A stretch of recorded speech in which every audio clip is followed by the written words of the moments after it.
Fala aí, né, sobre os acionamentos dispositivos eletrônicos automatizados. Passando rapidamente aqui pela apostila, né, temos o nosso índice.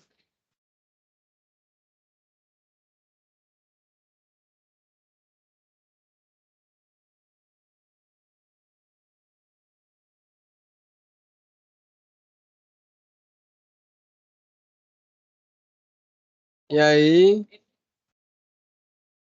essa parte é bastante interessante. Então, ele fala aí, ó, fundamentos aí, Voltei, ó. professor. Boa noite, tudo bem? Boa noite.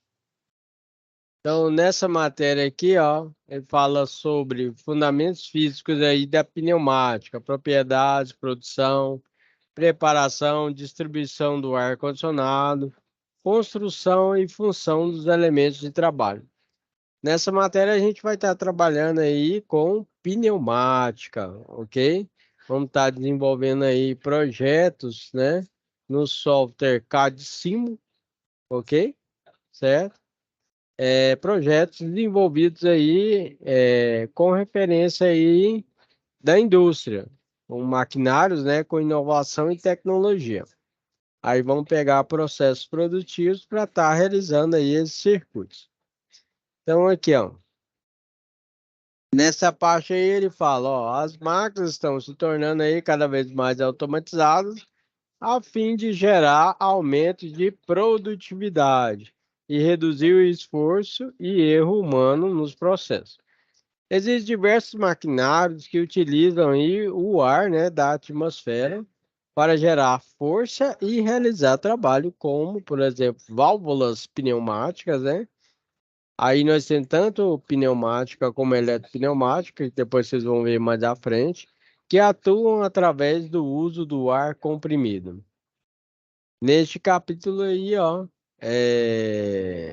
iremos estudar aí aspectos importantes dos sistemas eletropneumáticos. Então aqui dá um exemplo aqui de um sistema elétrico pneumático que a gente chama de válvula controladora aqui no caso de pressão.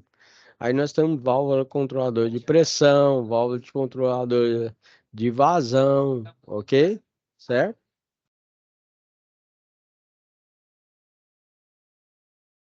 Aí ele fala aí das características aí físicas do ar comprimido, que é a compressibilidade, elasticidade, né? Difusibilidade, expansabilidade. Pessoal, essa aqui é uma parte muito interessante. Basicamente, ar comprimido, certo? Que é o que nós chamamos de pneumática aí, trabalha com velocidade, não com precisão, mas sim com velocidade. E tem uma grande vantagem por ser utilizada aí praticamente 90% aí na indústria. O ar comprimido, ele tem essa característica aqui que nós chamamos de compressibilidade. Então, professor Alan, dá um exemplo aí, né? Meio que chão de fábrica aí, ok? Você imagina que eu estava lá realizando aí a manutenção elétrica lá na fábrica, ok? Lá nós trabalhávamos com fabricação de lã de aço, palha de aço, perfex, pertuto, sabão em pó, certo? Aí ocorreu o seguinte, que o pessoal me chamou, na linha 12 lá parou, Alan, vai lá. Aí eu fui lá, tinha um cidadão lá com a mão, com o braço preso lá dentro do robô, certo? Aí aconteceu o seguinte, o pessoal eles visam bastante aí a meta da produção. Então, no caso lá, deu uma parada lá mecânica, ficou 30 minutos parado, quando voltou a funcionar o maquinário, a operadora aumentou demais a velocidade, de 80 saquinhos por minuto, passou para 120 saquinhos por minuto. E aí começou a máquina a sair fora de ponto e o produto começava a ficar preso dentro da máquina. Aí o auxiliar de produção foi tentar tirar com a mão, tentando ser mais rápido que o robô. Aí no começo você até consegue, mas aí você cansa, né? Aí ele cansou e o cilindro foi de ar comprimido, ele vai e vai pressionar o braço, que foi o caso lá, né? pressionou o braço do cidadão lá, né? Teve essa característica aqui que ele vai pressionar, pressionar, pressionar e para, entendeu? Faz uma força violenta, mas não vai chegar a quebrar o braço do cidadão. Agora, no caso da hidráulica, que a gente trabalha com fluido, por exemplo, o óleo, aí não. A hidráulica é força e precisão. A mais força. A força que seria exercida ali quebrava o braço dele tranquilamente, entendeu? Por isso que na parte da fábrica nós utilizamos aí de 80% a 90% pneumático. No caso lá, o que que eu tive que fazer? Tive que desligar. Nós temos uma, como se fosse um disjuntor geral. Na máquina lá, pessoal, você imagina que a gente tem uma chave geral. Quando você puxa essa chave geral, tem vários furinhos, que aí o ar sai automaticamente. Aí eu puxei essa chave geral, o ar saiu da máquina, né? Aí eu retirei o braço do cidadão. Mas ele não teria como colocar o braço na máquina lá, pessoal, no robô. O desinfeliz lá, o que que fez? Pegou um alicate, certo? E colocou que tem um sensor indutivo. Esse sensor indutivo, quando você abre a tampa da máquina, quando você abre a tampa da máquina, acontece o quê? Ele automaticamente vai desligar esse sensor indutivo, vai desligar o maquinário inteiro. Aí o que que ele fez? Ele pegou, colocou o alicate lá, certo? De frente ao sensor indutivo e abriu a máquina e meteu a mão, ok? E aí foi que ocorreu o acidente. Então, dando um exemplo real aí que aconteceu na fábrica lá com o professor Alain, ok? Então, aqui, ó, um dos termos interessantes aqui, ó, que a gente trabalha aqui, ó, com as unidades de medida aí de pressão aí. Nós trabalhamos com unidade PSI, que é a unidade de medida comum aí nos países de língua inglesa, que equivale a libra força por polegada quadrada. Então, libra força por polegada quadrada, tá vendo aí, ó? Certo? Já viu quando você vai encher lá o pneu do carro, da moto? Aí você fala para ele, ah, tem que colocar 32 PSI, certo? Ah, aí tem um detalhe, o que que a gente faz? Na fábrica, para ser sincero para você, nós trabalhamos com bar, que é o quê? A unidade de medida que está aos poucos substituindo o PSI. No Brasil, que é o nosso caso, a unidade de medida mais utilizada é o bar, que tem valor bem próximo à pressão atmosférica padronizada em 101,325 PA, ok? PA é, no caso aí, ó, o Pascal, tá, pessoal? É a unidade, né, de pressão que tem como base o Sistema Internacional de Medidas, que nós chamamos SI. Sendo que, além dele, também tem o PSI, que corresponde a 6,895 PA. A unidade Pascal também equivale a 1 newton por metro quadrado. Detalhe é o seguinte, lá, dando exemplo real da fábrica, né? Nós trabalhávamos com 6 bar em cada maquinário, ok? Certo? Em outras fábricas que eu passei também, tem essa variação de 4 a 6 bar. Geralmente a gente trabalha com 6 bar, ok? É uma pressão legal aí para a indústria aí, para estar fazendo acionamento dos cilindros, ok? Cilindro basicamente tem essa função, pessoal. Ele avança, você aplica um ar aqui, ele avança. Você tira esse ar, aplica o ar aqui, ele recua, ok? Então ele avança e recua, aí você tem cilindro linear, vertical, horizontal, rotacional, tem vários tipos de cilindro. Vai depender aí da fabricação que você está utilizando. No nosso caso lá, a gente utilizava só cilindro horizontal e vertical. Pneumática e hidráulica são ramos da engenharia que utilizam aí ar comprimido e líquidos, né? No caso de líquido, geralmente é óleo, para controlar e movimentar todos os equipamentos aí do maquinário. Esses sistemas são comuns em máquinas industriais, automóveis, aviões e muitos outros equipamentos. Sistemas pneumáticos, pessoal, utilizam ar comprimido, né, com meio de transmissão para movimentar máquinas e equipamentos e controlar, né, de forma geral, né? Normalmente eles são pequenos, né? Mais leves e menos potentes do que os hidráulicos. Hidráulica é força, não é velocidade, mas apresentam menor custo e manutenção. Na hidráulica, utiliza líquido, geralmente o quê? Óleo, pressurizado como meio de transmissão para movimentar máquinas e equipamentos. São maiores, mais robustos, ok? Mais pesados, né? Só que são mais potentes do que o sistema pneumático.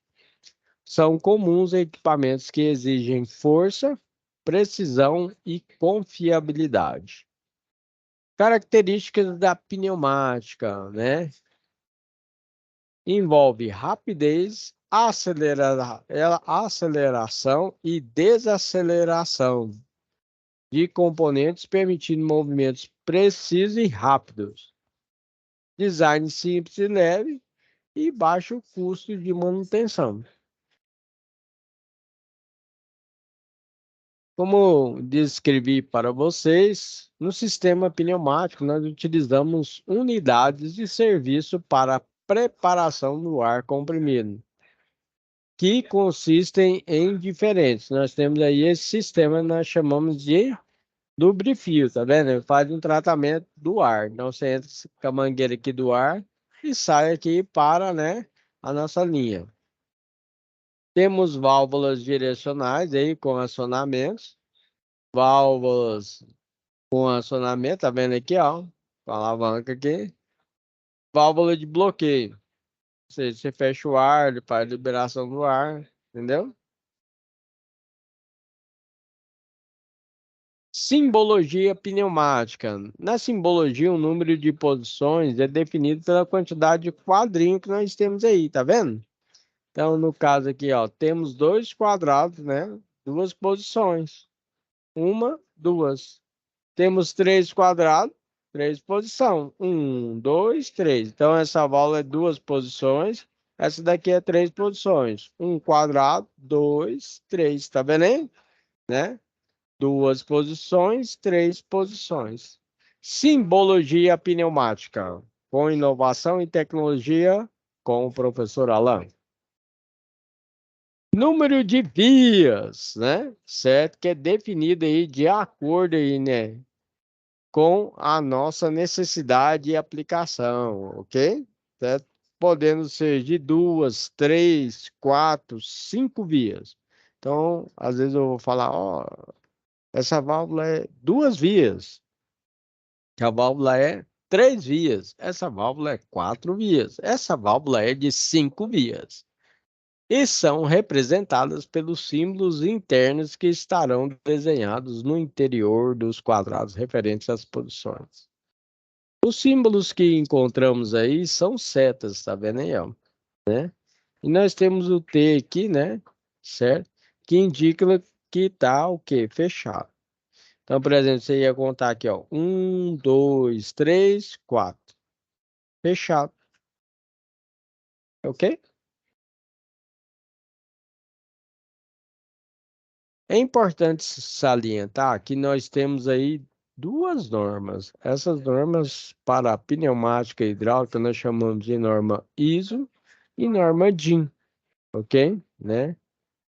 Então, aqui, neste caso, por exemplo, aí na ISO, nós temos numeração. Na DIN aí, a gente pode ter letras. Então, neste caso aqui na ISO, que geralmente é a mais utilizada, nós temos aí um.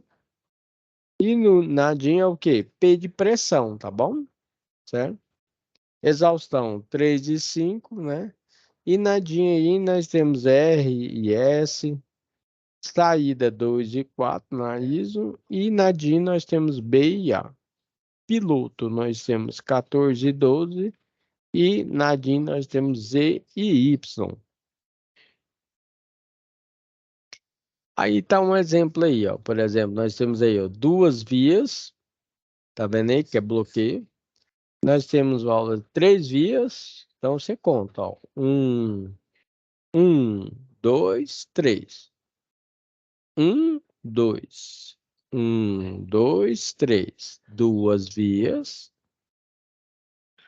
5 vias. 1, 2, 3, 4, 5. 1, 2, 3, 4, 5. E nós temos aqui, ó, válvula solenoide, 5 duas vias, ok? Bom, 5 vias, duas posições. 1, 2, 3, 4, 5. 1, 2, 3, 4, 5. Retorno por mola e acionamento com eletroválvula. Isso aqui é uma solenoide, tá vendo? Certinho?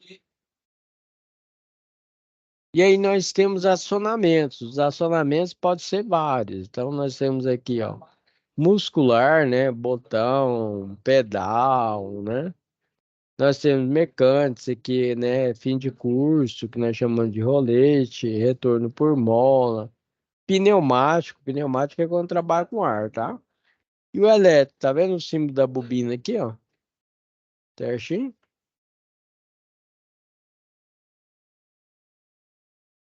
Aqui nós temos simbologia aí de alguns cilindros aí, certo? Nós temos aí aquele retorno por mola que eu falei para vocês, tá vendo? Aqui é dupla ação, né? Certo? Isso aqui é dupla ação, nós chamamos que é com amortecimento. Não se acha? Lembra que ele faz um acionamento e ainda recua com amortecimento. Beleza, para evitar aquele baque, ok? Nós temos cilindro pneumático rotativo e assim sucessivamente. Hidráulica. Então, hidráulica, o que que é? É força, né? Então, ela significa maior potência e precisão. Então, a hidráulica aí, né? Ela utiliza aí líquidos de alta intensidade, né? Certo? Que geralmente é o quê? Óleo, para transmitir energia, é certo? Né? Grande potência, oferece grande potência e eficiência. A precisão dos movimentos, né, e controles é geralmente maior em sistema hidráulico, ok? Né? Como em controles de aviões e sistemas hospitalares. E também nós temos a parte de patrolas, ok? Certo? Que trabalham com diversos cilindros aí. Exemplos práticos aí, nós temos equipamentos de elevação, como empilhadeira, né? Certo? Aplicação pneumática aí, né? Linha de produção de embalagem, ok? Geralmente a gente trabalha. E aplicação mista, freios automotivos, ok? Sistemas de freio dos automóveis, né, são compostos por peças hidráulicas e pneumáticas.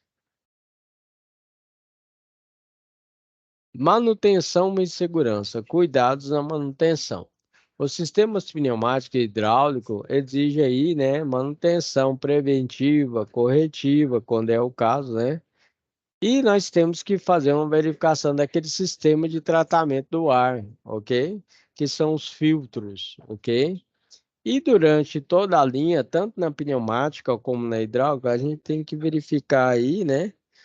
Os vazamentos, né? Para garantir o bom funcionamento e evitar prejuízos. Prevenção de acidentes. A segurança é essencial na utilização desses sistemas, tanto pneumático como hidráulico, né? Também é importante treinar todos os operadores desse maquinário, tanto pneumático como hidráulica, né? Quanto os riscos e cuidados necessários, ok? Relativos a esses maquinários que vão trabalhar. Conclusão: é indispensável na indústria os sistemas pneumático e hidráulico. São fundamentais em diversos processos industriais, né? É imprescindível para o aumento da produtividade e eficiência, né? E segurança. Sistemas do... Aí, ó, nossa parte aqui de pneumática e hidráulica, que é de suma importância para a indústria, né? Certo? Né? Nós temos aí a parte de pneumática com ar comprimido, né? E hidráulica com líquidos, né? Por exemplo, óleo, né? Efetivamente. Então, o sistema pneumático e eletropneumático é de suma importância para a indústria, de forma geral, ok? Normalmente são menores, mais leves e têm uma estética melhor, né? Agora, a parte de hidráulica, né? Utilizam líquidos pressurizados com meio de transmissão para movimentar e controlar equipamentos. Aqui, o professor Alan tem uma parceria aí com a Senai Play, né, para a gente fazer a demonstração de forma geral aí para vocês, ok? Que envolve a parte de automação industrial, né, com a parte de hidráulica e parte de pneumática e eletropneumática. Aí, os nossos robôs, a parte de robótica, que você vai ver lá no desenvolvimento da indústria lá, você vai verificar e consegue aumentar a produção com redução da perda de matéria-prima para o desenvolvimento da indústria.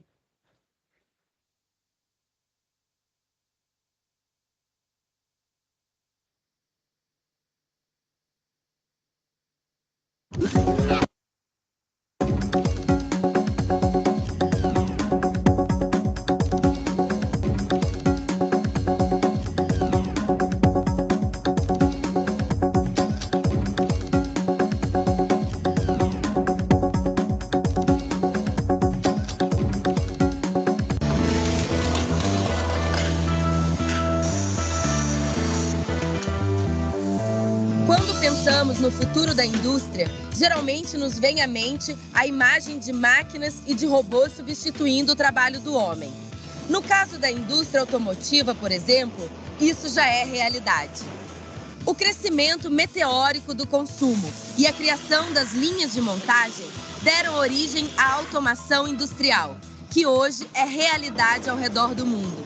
Sem os robôs e sistemas inteligentes que alavancam a produção industrial, cada um desses carros demoraria no mínimo 3 vezes mais para serem fabricados.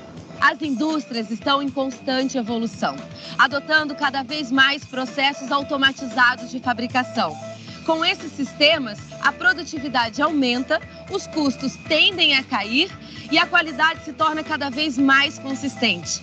E no meio de toda essa engrenagem, o trabalho do homem continua sendo fundamental. Os tecnólogos em automação industrial são profissionais extremamente capacitados, que constroem, controlam e aprimoram essas máquinas. O tecnólogo em automação industrial é uma peça-chave em uma linha de produção automatizada como essa.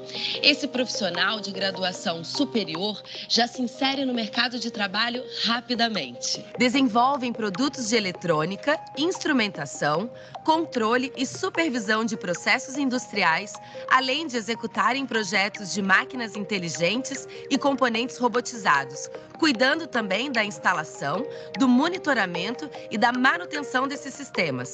Ou seja, o tecnólogo em automação industrial deixa a instituição de ensino pronto para colocar a mão na massa. O Brasil é líder latino-americano na produção de robôs industriais, sistemas de longa vida útil com funções cada vez mais avançadas. Não é à toa que a demanda por tecnólogos em automação industrial segue crescendo. Uma fábrica dessa sem uma automação, o conceito da automação aplicada e ela aplicada na prática, ela não teríamos condições de operar nesse tamanho, nessa complexidade e com o envolvimento do grupo de pessoas que nós temos. Mário, vendo essa indústria desse tamanho, enorme, eu imagino que tem milhões de processos acontecendo aqui ao mesmo tempo. Qual é a sua visão da automação industrial? Que é um processo completamente automatizado na mão de operadores numa célula de controle, que é a nossa sala de controle. Poucas pessoas interagindo na área, não estão expostas a risco, né? E a automação te gerando os números, o controle e, com isso, uma produtividade excelente que a gente, com certeza, vai atingir um pouco em pouco tempo. Nossa! Tá parecendo a NASA isso aqui. Se tu te remete a um tempo passado, o operador tinha que estar na área e, como são muitos equipamentos e muitos processos, tu não tinha isso full time, né, ou online como é hoje. Hoje tu tem cada processo, cada etapa do processo, desde o início até o fim, monitorado. E o que está acontecendo em cada painel desse aqui que a gente está vendo? Cada painel tem a sua equipe que está controlando uma parte do processo. E bota processo nisso. Tudo começa na plantação do eucalipto, que chega no pátio da empresa como toras. Depois, elas são tratadas e picadas para que a fibra da celulose seja extraída. A produtividade, a qualidade dessa produtividade, ela é extremamente controlada, né? Por quê? Porque a automação está fazendo esse link entre a instrumentação, a mecânica, a elétrica, todos os contextos de especialidades, elas estão sendo monitoradas e controladas pela automação. Resumindo, a automação está no controle de tudo. Na velocidade das bombas, fluxo da fibra, temperatura, espessura de folha e um monte de processos. Então lá a gente praticamente não vai ver ninguém trabalhando, só máquina. Só a máquina, exatamente. A máquina realizando o seu trabalho e as pessoas estão trabalhando aonde? Na sala de controle. Lá naquela sala de controle. Exatamente.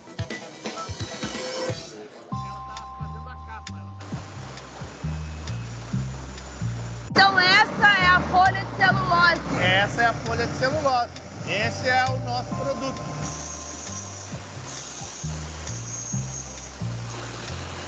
Daí para frente, o produto é embalado e colocado em fardos, ou seja, está pronto para sair da fábrica.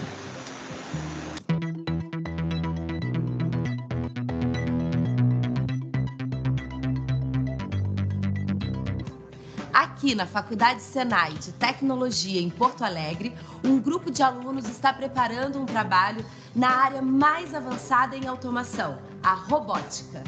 É um curso bastante voltado para aplicação, né, e foco em problemas reais que as empresas têm. O aluno formado como tecnólogo, ele está plenamente apto a fazer qualquer tipo de pós-graduação, desde a especialização até mestrado e doutorado, e às vezes ele pode até mesmo complementar, fazendo, se quiser, alguma outra faculdade, como engenharia, por exemplo.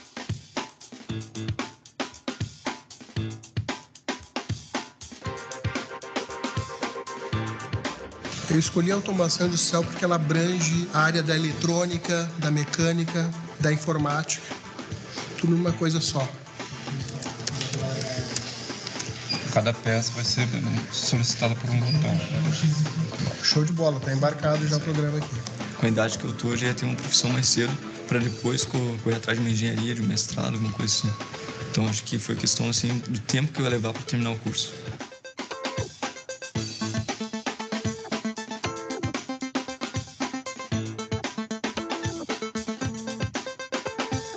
No passado, um robô atuando na indústria era uma raridade. Hoje, como acabamos de ver, esses mecanismos engenhosos fazem parte do universo dos tecnólogos em automação industrial desde a formação e continuarão fazendo parte do cotidiano desses profissionais no mercado. E como falamos de passado e presente, que tal focarmos no futuro?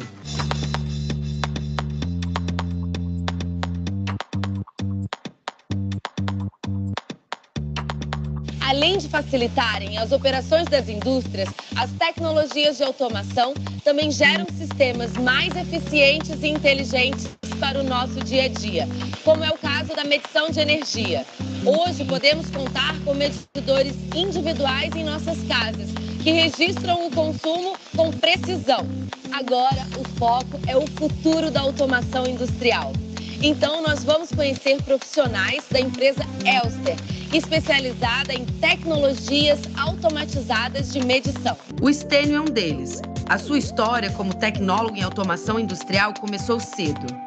Stênio, eu queria saber que caminhos que te levaram para escolher trabalhar com automação industrial?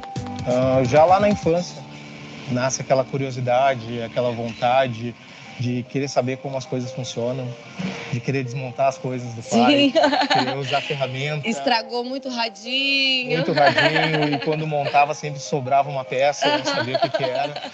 Então, acho que isso foi o principal direcionador assim, para essa escolha. E como é que foi até chegar aqui? Eu comecei como técnico de automação industrial Então comecei minha carreira nas empresas do ramo automotivo, grandes empresas, e trabalhei nessa época muito com a parte de metal mecânico. Só que a automação industrial ela te habilita também para trabalhar com a elétrica e eletrônica. E a Elster me trouxe esse desafio de trabalhar, desenvolver uma outra parte que eu havia estudado e que eu não havia desenvolvido muito bem. Gestão, suporte, desenvolvimento, são diversas as áreas de trabalho dentro da empresa. Conforme nós falamos lá na engenharia de produto, aquele produto que é desenvolvido lá, ele sai da engenharia de produto e ele vem para a engenharia de processo para produção.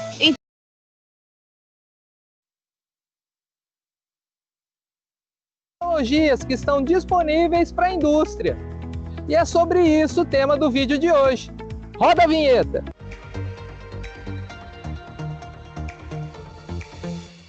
Eu sou Roberto Mosa, embaixador do Senai Play, o seu guia por essa jornada de conhecimento no universo da mecânica e usinagem.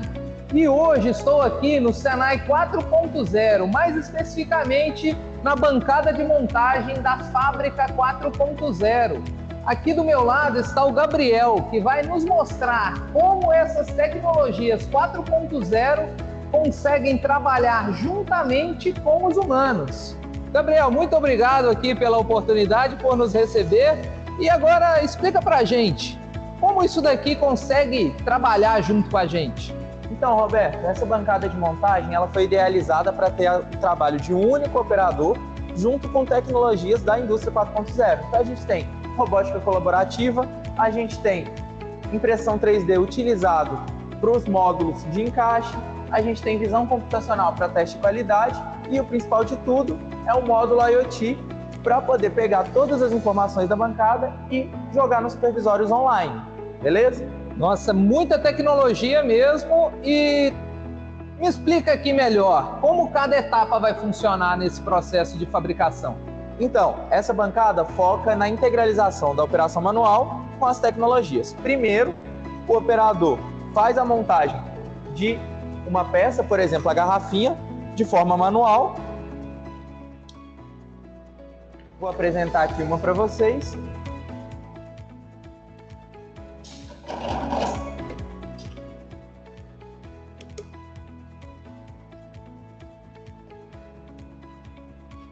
E por fim, ele aciona o robô para finalizar a montagem.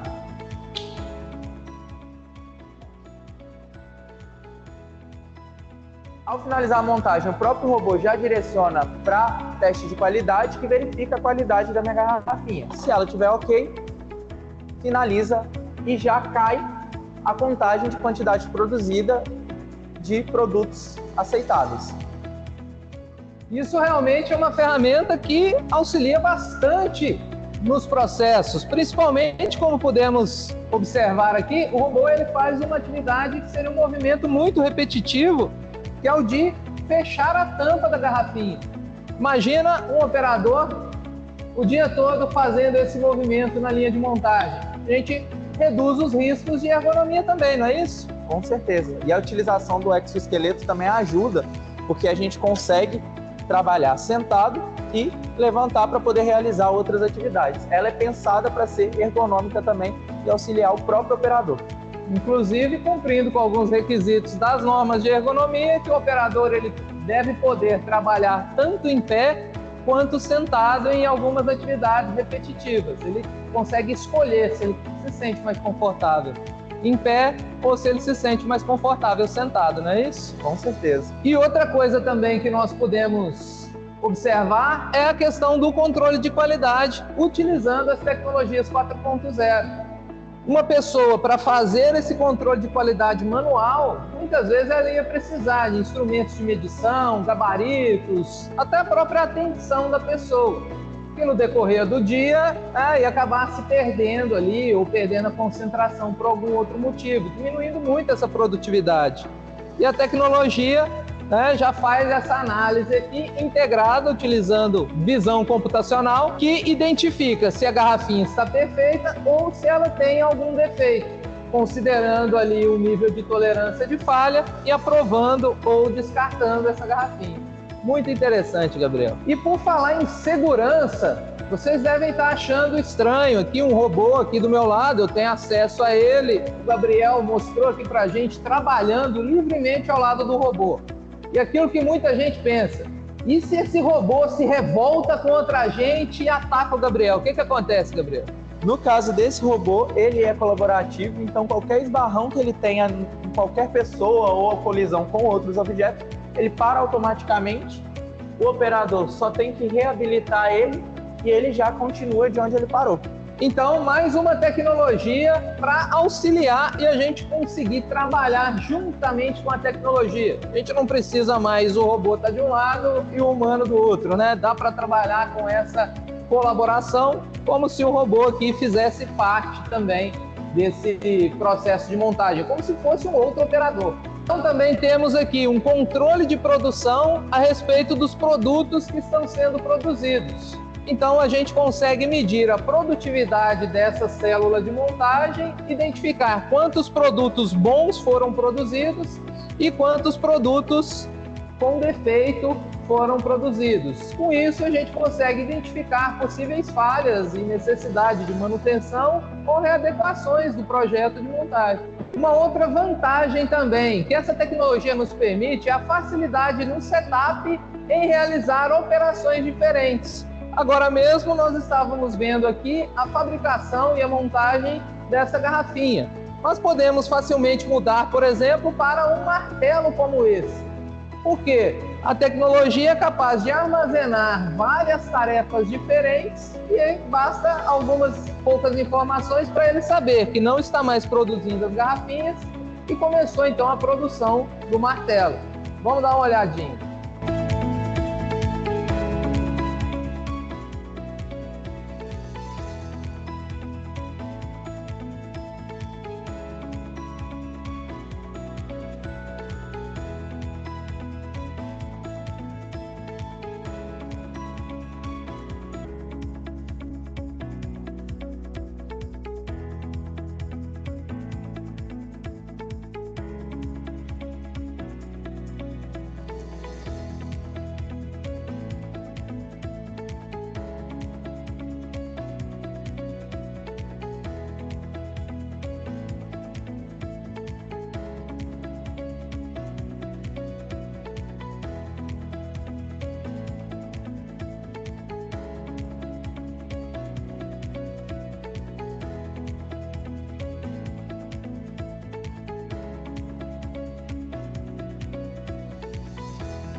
Ao contrário do que muitos imaginam, os robôs colaborativos, eles não substituem a mão de obra humana.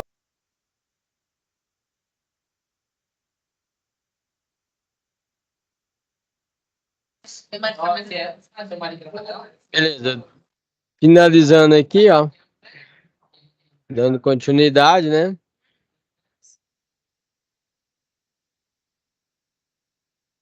Quem chegou a entrar aí, deixa eu ver aqui, foi o Adair, né? Eu tava tentando entrar mais Adair cedo. chegou aí, ó. Não tava dando certo pra entrar, não. Eu consegui entrar agora. Ah, foi? Foi, tava carregando aqui, não tava dando certo. Eu tô no celular hoje. Aí agora é que eu consegui entrar. Tava pesado o sistema, eu acho. Tá, beleza. Tá, beleza. Não, certinho. Cleuber e Adair, vocês conseguiram desenvolver a primeira atividade? Pessoal, eu já tinha desenvolvido, já olhando aquele vídeo, né, que tinha lá, que vocês tinham postado para nós, eu tinha desenvolvido. Aí depois eu mandei as minhas atividades, até já corrigiu, só porque aí ficou de você fazer novamente para nós, né, e fazer a simulação. Seria bom se você for fazer. Mas eu já fiz, né, sozinho. Tem algumas coisas que eu vou aproveitar que tá vocês aqui e já vou na simulação aqui da nossa situação, né? Então, deixa eu tirar aqui.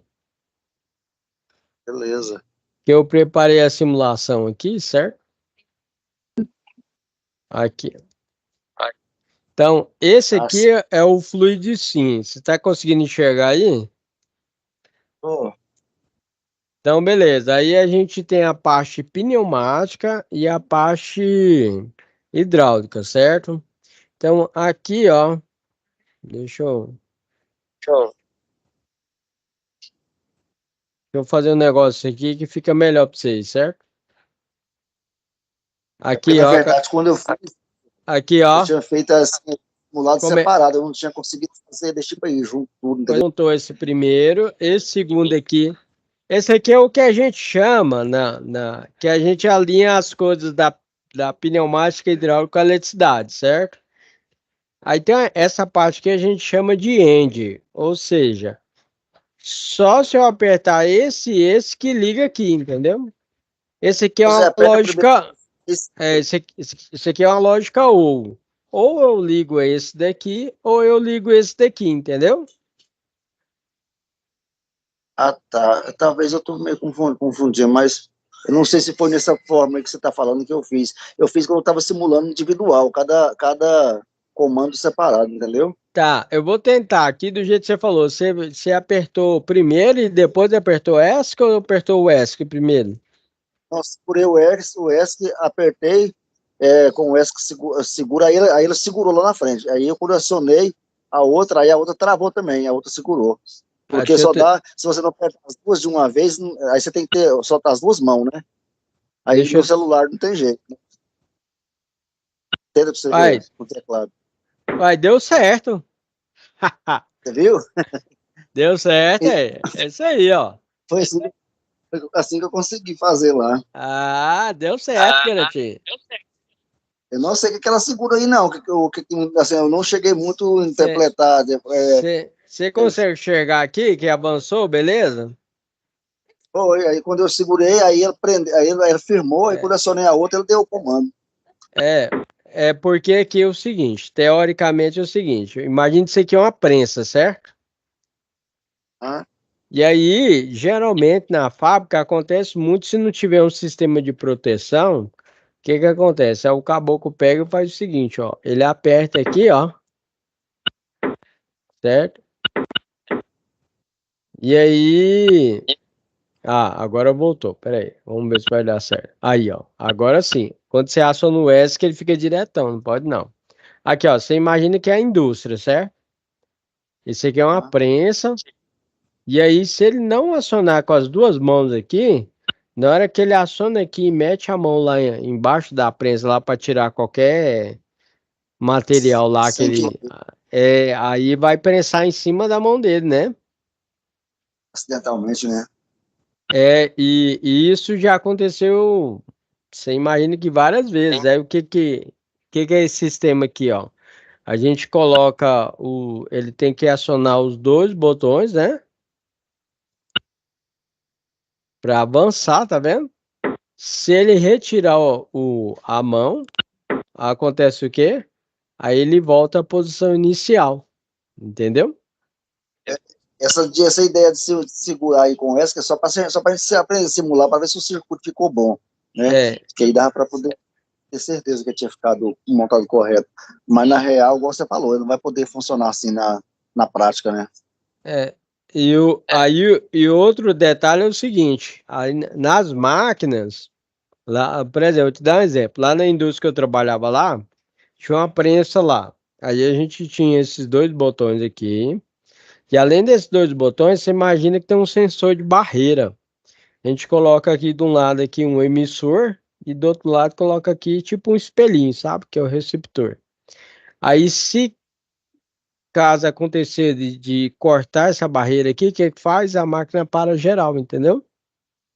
Então ela tem a proteção tanto pneumático como a proteção elétrica. Aí nesse caso aqui, o próximo aqui, ó, é a lógica ou. Ou você aciona esse aqui, ó, e ele avança, ou você aciona esse daqui e ele avança, tá vendo?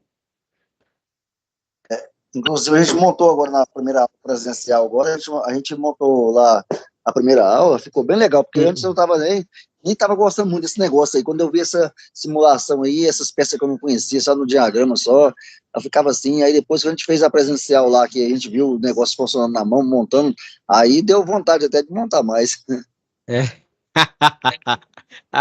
Porque fica bem legal na prática, né? Aí gostou, né? E daí a gente gosta porque você vê funcionando, né, lá na verdade. Eu ficava pensando, pô, mas que aula é essa que vai mostrar esse negócio toda a vida desse jeito aí? Aí eu nunca tinha participado da indústria, né? Aí eu Não, fui ver. legal. Agora, tem o seguinte, que você imagina que na indústria tem vários equipamentos desses, entendeu?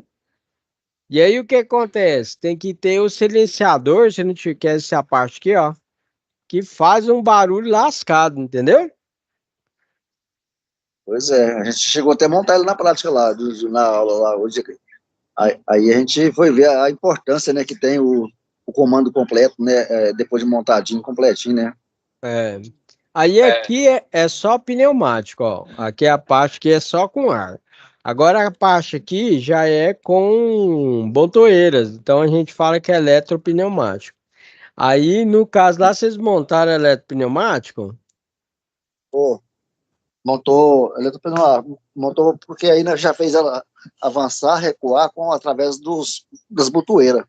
Ah, beleza. Então, aqui, ó. Aí vocês usaram válvula VS1, VS2. Aí aqui a gente tem um botão para ligar, botão de retenção, a válvula solenoide e para o cilindro 2 aqui, né? Que é dupla ação, da mesma forma, um botão para desligar, um botão para ligar, retenção. Aí nós fez só, sabe? Ele ia e voltava. Agora, na próxima aula aqui, ele falou, o professor nosso falou para estender para frente, colocar com 2 cilindros, eu acho que vai ser assim na próxima aula. Sei. Então aqui, por exemplo, olha lá, ó. Avançou, tá vendo? Esse outro aqui eu vou pressionar aqui, ó. Ele avançou. Caso eu queira que recua, né? Pressionei aqui, ó. Tá vendo aí? Então aqui eu pressiono para avançar. Caso eu queira que recua, aperto o botão vermelho, né? Ele vai recuar, tá vendo? Acho que foi isso aí que a gente montou mesmo. Foi, né? Aí essa é a parte pneumática e essa é a parte eletropneumática. E aí, no caso, o que a gente faz também? A gente trabalha com hidráulica, né? Aí, esse daqui é o circuito hidráulico, cilindro hidráulico, que é a nossa válvula, que é a unidade lá onde que tem o óleo, né? Que vai fazer circular. Pressiona aqui, ó. Pressionei aqui, ó. Viu lá? Entendi. Tá, professor, no caso, a gente vai ter quantas aulas a gente vai ter com você aí nessa... Falta ainda mais umas 3 aulas, parece, né? Fora essa de hoje. Tá, entendi agora. Então, no segundo, é esse circuito aqui, ó. Tá vendo aqui? Não, agora que eu tava confundindo o termo de pronúncia de pneumática com hidráulica. Tá certo. Aí aqui, ó, imagina que isso aqui, para circular o óleo, a gente tem uma unidade, certo? Que é a bomba hidráulica, né? Que ela vai estar mandando o óleo para circular aqui, certo? E aí, o óleo ele passa, na hora que você pressiona aqui, o óleo vai passar, enche de óleo aqui, em vez de ser ar, né? Enche de óleo, ele avança. Depois desse óleo, retorna aqui para a nossa unidade aqui, tá vendo? Certo. Aqui ele vai fazer mesmo processo que o ar, só que é o óleo, vai ser diferente, que vai ser o óleo. E como é óleo ele requer força, né, e precisão. Aí a pneumática é com ar, né? Então você vai ver quando você for trabalhar com óleo, às vezes tem uns vazamentinhos lá, e aí você enche a mão de óleo. Eu tive curiosidade para poder ver esse negócio aí dessa hidráulica, porque eu tenho um curso de cabeleireiro, trabalhei uma época com salão, então eu tinha aquelas cadeiras de cabeleireiro, e sempre ela ficava dando, quando eu pensava, sentava uma pessoa mais pesada um pouco assim, ficava descendo sem querer a parte da cadeira, né? Aí eu fui ver depois por isso, falava que o próprio óleo que estava ruim, estava fino, tinha que trocar o óleo, alguma coisa assim, aí eu nunca cheguei a entender como que funciona aquele negócio ali por dentro, porque você tem a alavanquinha para você bater o pé ali e a cadeira subir para cima, e depois você aperta e ela baixa para baixo sozinha. Eu não compreendia por que. Porque ela você pensa que é uma válvula de alívio, que a gente chama, né? Então, por exemplo, você apertou lá, você imagina que é isso aqui, ó. Imagina que a sua cadeira é isso aqui, né? Certo? E aí, na hora que você aciona lá, a cadeira aqui, você imagina que, no caso, o cilindro está aqui. A cadeira funciona desse jeito. Aí, na hora que você aperta, aí a cadeira vai subir, que é o cilindro avançou, né? Só que o que ocorre? Na hora que você aperta a outra alavanca, aí chama a válvula de alívio, aí libera o óleo para voltar à posição inicial, entendeu? Ah, tá. Então é mais ou menos assim mesmo que funciona nesse esquema aí. É, mais ou menos esse esquema aqui. Só que tem um problema que você falou aí, que é o defeito que dá, certo? Qual que é o defeito? O defeito é o seguinte, você imagina que a cadeira está aqui para cima, certo? Certo. No início, quando você comprou a cadeira, certo? Né? O óleo estava bem denso, ele estava com característica bem, né? Legal. Só que com o tempo, a partir de um ano assim em diante, o óleo começa a perder as características físicas dele, entendeu? Aí o que acontece? Aí ele começa a ficar mais fino, né? Aí o que vai acontecer? Aí esse cilindro, devagarzinho, ele vai descendo. Mesmo ele estando na posição, né, avançada, ele não vai suportar o peso mais. Aí você coloca o peso e aí ele vai baixar. Por isso que, sabe, ElevaCar na oficina? Sim. Então, aqueles mecânicos, eles têm que tomar cuidado direto com aqueles ElevaCar, porque se ele não der manutenção, o óleo perde a característica. E aí ele começa a baixar lá, entendeu? Eu morro de medo de ficar debaixo daquele trem lá. Quando eu vou levar carro para arrumar, o cara fica lá debaixo, tá trocando negócio, eu fico lá debaixo de jeito nenhum. Eu vou cascar fora daqui. Que lá é um perigo danado. E aqui, ó, finalizando aí para vocês, nós temos a parte de eletrohidráulica, né? Aí aciona aqui, no caso o motor gira para um lado. E acionando aqui o motor gira para o outro. Tá vendo que mudou aqui a setinha aqui, ó? Aí a gente chama que isso aqui é uma bomba hidráulica. Aí ela pode girar tanto para um lado como para o outro. Essa aqui é a segunda atividade. Eu acho que essa aí a gente não vai ter na prática dela, não. Eu acho que não vai ter, não. Aí eu não sei, né? Eu também não tenho certeza das aulas certinho, não, mas provavelmente eu não sei se a gente vai aprofundar nessa parte aí. Porque não tem jeito, né? Vai de acordo com o desenvolvimento da turma, né? Na aula presencial lá, a gente faz o alinhamento com o professor e indica para ele ir gradativamente com a turma, porque não é fácil, né? Porque você tem que fazer ligação tanto da parte elétrica quanto da parte pneumática. E aí tem aluno que pega, tem aluno que não pega, né? Certo? Mas é bem legal. Eu não estava gostando dessa matéria, não. Mas achei ela legal. Depois que eu comecei assim, a analisar certinho. Depois que começa com a parte presencial, né? Aí já fica bem legal, né? Certo? E o professor nosso mostrou a simulação lá, né? De algumas coisas na prática lá, tirando as garrafinhas do lugar, mudando de lugar. Aí a gente já vai abrindo a curiosidade para poder, né? Para desenvolver, né? Os princípios são características básicas dos fluidos que permitem que a hidráulica execute diversos trabalhos. Primeiro princípio: os líquidos não têm forma própria. eles se moldam de acordo com o recipiente em que está inserido, independentemente do seu tamanho ou forma. Segundo princípio, os líquidos são praticamente incompressíveis. Terceiro princípio, os líquidos transmitem pressões aplicadas em todas as direções e agem com a mesma força em ângulos retos para todas as superfícies.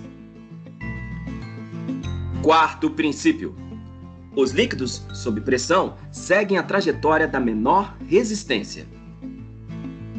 Quinto princípio, estabelece que a resistência ao escoamento cria a pressão.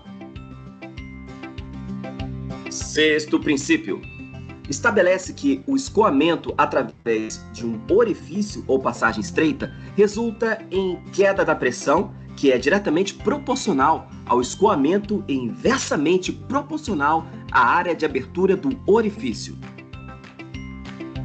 Sétimo princípio, estabelece que os sistemas hidráulicos podem proporcionar grande aumento na força de trabalho. Oitavo princípio, estabelece que a energia colocada em um sistema hidráulico na forma de escoamento sob pressão resultará em trabalho ou calor. Então, o professor Alan passou aqui os 8 princípios da hidráulica para você.